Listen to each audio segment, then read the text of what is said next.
El movimiento carismático ha tenido un fuerte impacto en la Iglesia.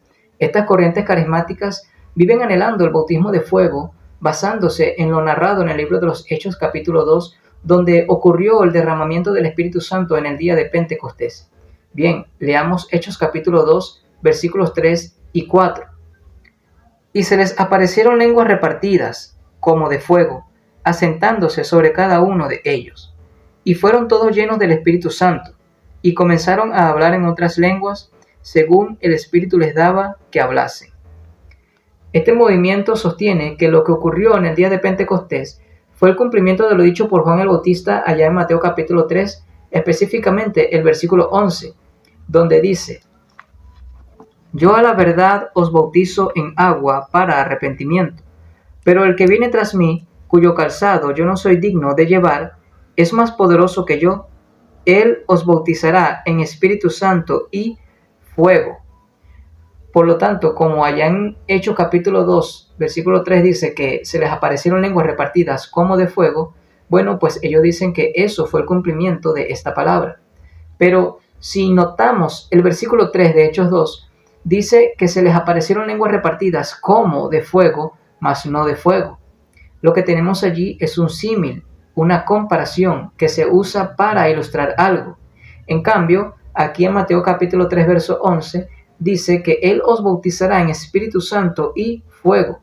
No dice que Él os bautizará en Espíritu Santo como fuego, ni tampoco dice que Él os bautizará en Espíritu Santo como de fuego, sino en Espíritu Santo y fuego. Y eso es una gran diferencia.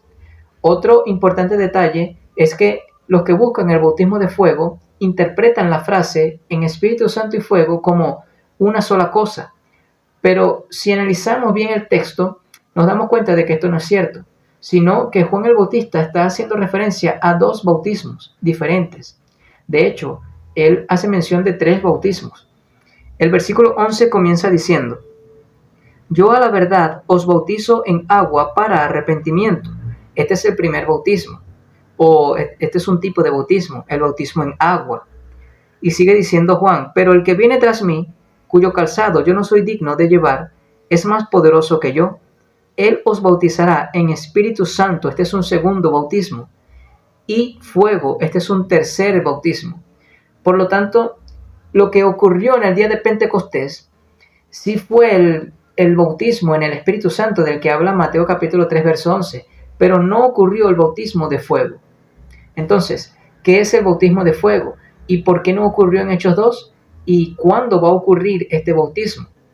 Bueno, para responder esas preguntas, primero vamos a demostrar por las Escrituras que cuando Juan el Bautista dice en Espíritu Santo y fuego, no se está refiriendo a una sola cosa, sino que se está refiriendo a dos cosas diferentes, es decir, a dos bautismos diferentes.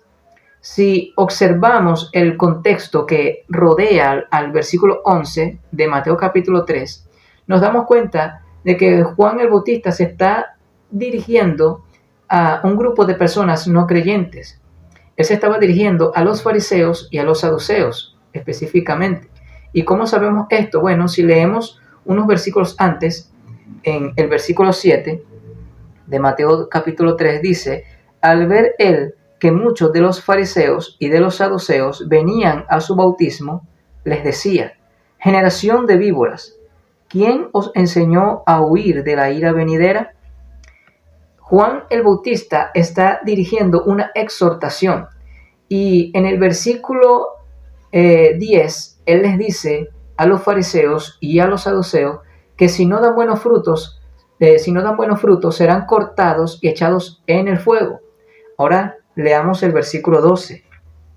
Su aventador está en su mano y limpiará su era y recogerá su trigo en el granero y quemará la paja en el fuego que nunca se apagará.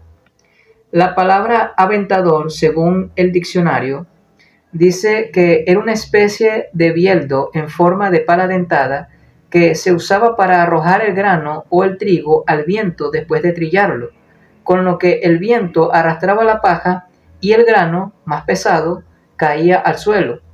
Y en un sentido escatológico y figurado, es usado para indicar el juicio de Dios. Juan el Bautista usó esta figura para ilustrar la obra de Cristo que vendría para separar a los buenos de los malos.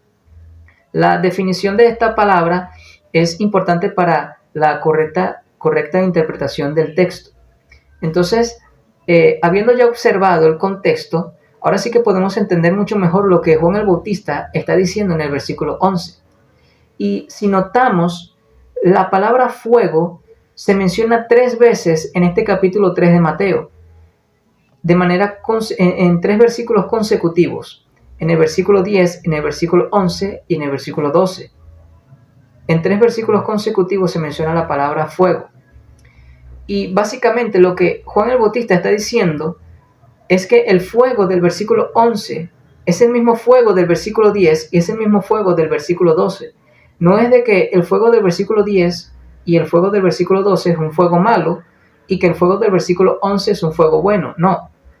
Lo que Juan está diciendo en el versículo 12 es que Cristo va a dividir a toda la humanidad en 2 grupos. ¿Recuerdan la palabra bieldo? La palabra aventador que se usa para separar la paja del trigo. Bueno, eso es lo que Juan está diciendo. Cristo va a separar, va a dividir a toda la humanidad en 2 grupos. Primero va a recoger su trigo en el granero, este es el primer grupo, y luego va a quemar la paja en el fuego que nunca se apagará, obviamente haciendo referencia al infierno, este es el segundo grupo. Y en el versículo 11 simplemente está diciendo lo mismo, solo que en otras palabras. A unos va a bautizar en Espíritu Santo, este es el primer grupo, y a otros va a bautizar en fuego, este es el segundo grupo. De esta manera, todo el texto tiene coherencia y tiene sentido. El fuego es señal de juicio. Recordemos que la primera vez que Dios destruyó el mundo, lo hizo por medio de un diluvio de aguas. Pero para el juicio que viene, el mundo ya no va a ser destruido en agua, sino en fuego. Cristo va a bautizar a cada ser humano. Todos seremos bautizados, es decir, sumergidos. Cristo te va a sumergir en su espíritu o te va a sumergir en el fuego eterno. Son las únicas 2 opciones que hay. En conclusión, el bautismo en fuego se refiere a un bautismo de juicio contra el incrédulo, contra el que no se arrepiente. En el fin eterno de los incrédulos, en el juicio ante el trono blanco, serán sumergidos en el lago de fuego, tal como lo dice Apocalipsis capítulo 20, versículo 15. Y el que no se halló inscrito en el libro de la vida fue lanzado al lago de fuego. Hay muchas canciones que se cantan en las iglesias que hacen referencia a un bautismo de fuego. Incluso hay quienes lo piden en oración, usando expresiones como bautízame con tu fuego, lléname con tu fuego, sumérgeme en tu fuego, consúmeme con tu fuego, quémame con tu fuego. Pero dejarían de decir eso si en verdad supieran lo que eso significa. Y es que el bautismo en fuego no es algo que corresponda al creyente, no es para el creyente, sino para el incrédulo.